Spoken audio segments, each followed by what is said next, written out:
This is WYMT Mountain News at 11. Good evening, I'm Justin Case. We want to begin tonight with a death investigation in Breathitt County.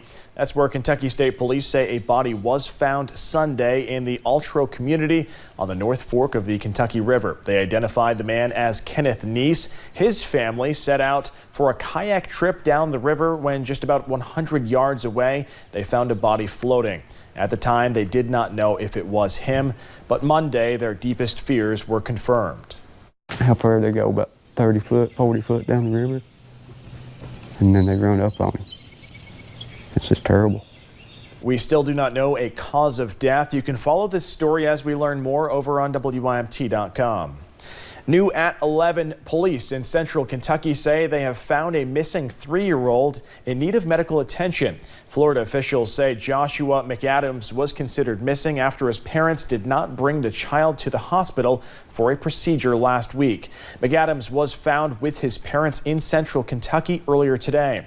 Officials took the boy to the hospital. We are told the parents are not facing charges in Kentucky, but they may face charges in Florida. The Letcher County Jail has less than 60 beds, but houses more than double the amount of inmates. County officials say just about all of the inmates find themselves behind bars because of things like drugs. So how do you solve a problem that's only getting worse? Well, officials from Addiction Recovery Care, also known as ARC, are working to get the men and women battling addiction out of their cells and into recovery. I went to the Letcher County Jail today and talked with the sheriff and an official from ARC about a relatively new program they are having success with. Just last week, Sheriff Mickey Steins helped get close to $10,000 worth of meth off the streets. In another bust, he arrested 8 people from one home, and after just 2 days, 4 of those people are now in drug treatment. It saves, the taxpayers' money. We're not housing them anymore. It gets them the treatment they need. It helps their family. Once they're released, if they continue on the road to sobriety and get the help they need, it helps everybody involved. Officials from Addiction Recovery Care come to the jail and talk with inmates about turning their lives around. 99% of the people in jail that we have right now is drug related.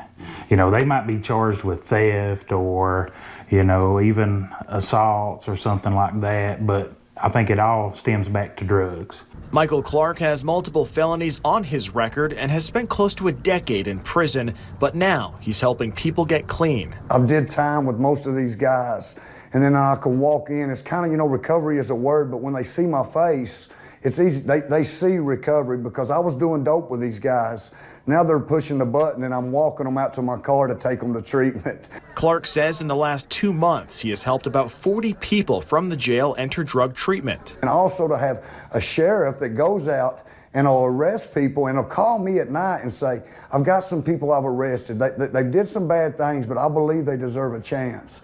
Man, that's amazing. Both Clark and the sheriff say successfully going through treatment can also help inmates with their legal battles as they work toward leading productive lives. And I believe this is going to be a hub for recovery instead of looked down as a place of slum and addiction. I really believe hope is going to spring out of here, and I'm just glad to be a part of it. Giving second chances to the men and women battling addiction.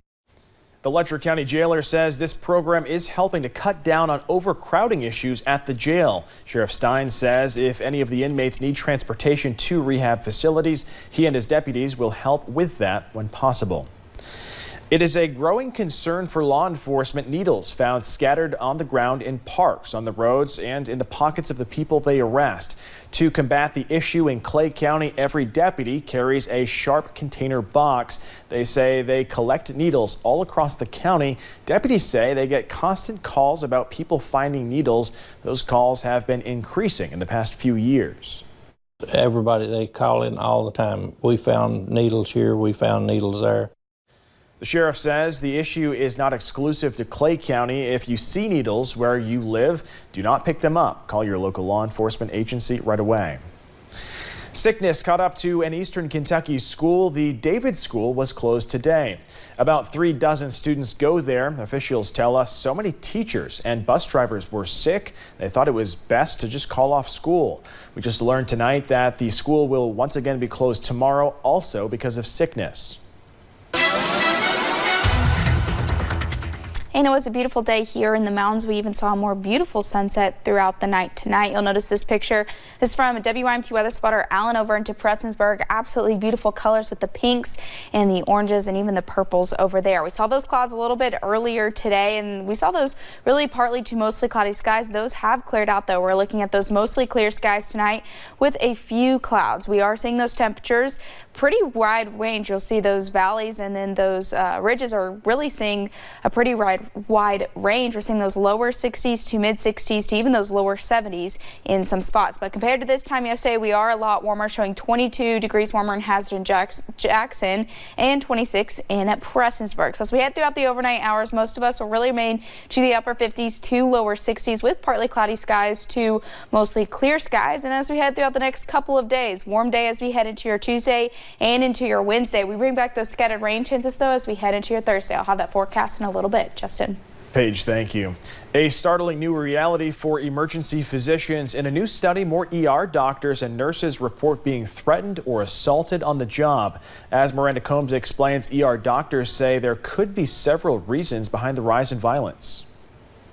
There's a survey out by the American College of Emergency Physicians saying most doctors believe emergency room violence is increasing. Dr. Ryan Stanton would be one of those ER physicians. I mean, I've been assaulted, I've been bit, I've been kicked, I've been punched, I've been threatened, I've had my life threatened multiple times. I've had people standing in my face telling me they're going to come after me and my family. Stanton says the physical abuse and verbal threats have become much worse in recent years. He says back 20, 30 years ago, if a doctor or nurse was punched by a patient or family member, the doctor or nurse would punch back, but not anymore.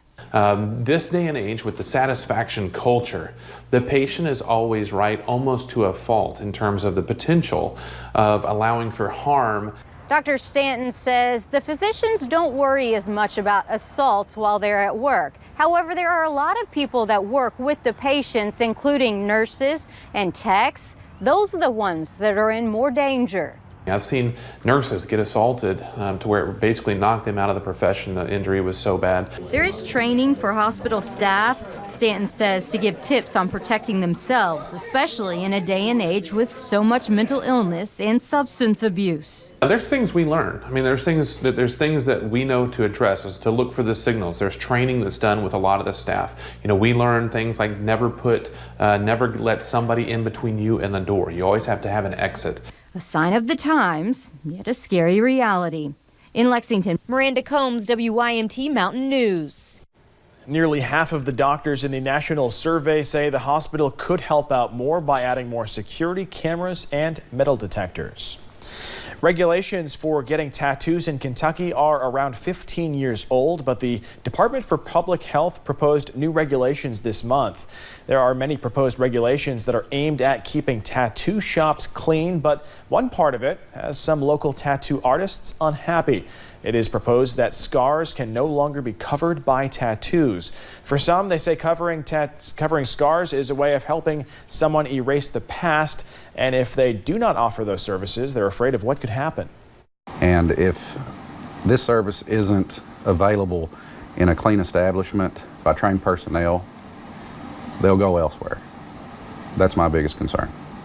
There is a public hearing scheduled for May 28th at the Cabinet of Health and Family Services. For the full statement from the Cabinet, head on over to our website, WYMT.com.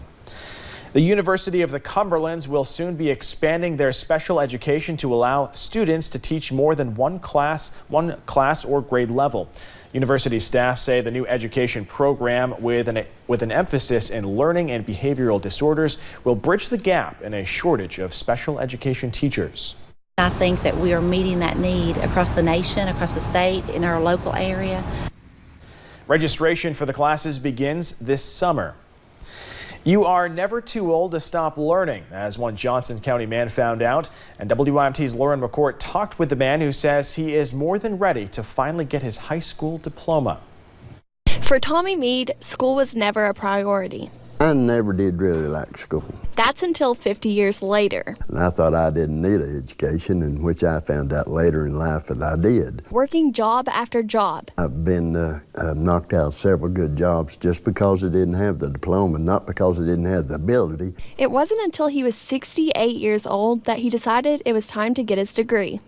It was just a piece of paper to me before. So he asked his wife to stop by Johnson Central to see if they could help. When we started examining his transcript and going back to the 68-69 school year, we realized that he was actually very close to being able to graduate. The school set him up with some online courses to work on for the next couple of months. I lived on a computer.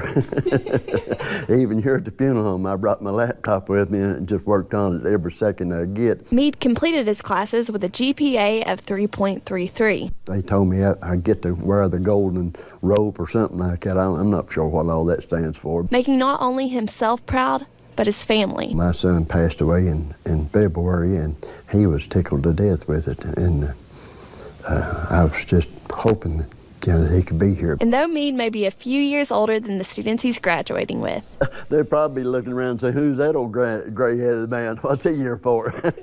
he's just excited to finally walk across that stage. About time. In Johnson County, Lauren McCourt, WYMT Mountain News. Meade will graduate from Johnson Central on May 24th. Coming up at 11, friends and family remember a woman who gave her life to protect others during a mass shooting. But first, heavy damage and debris left behind after a cyclone slams into an African country. And above average temperatures continue, but for how long? We'll break down that full forecast in just a few short minutes.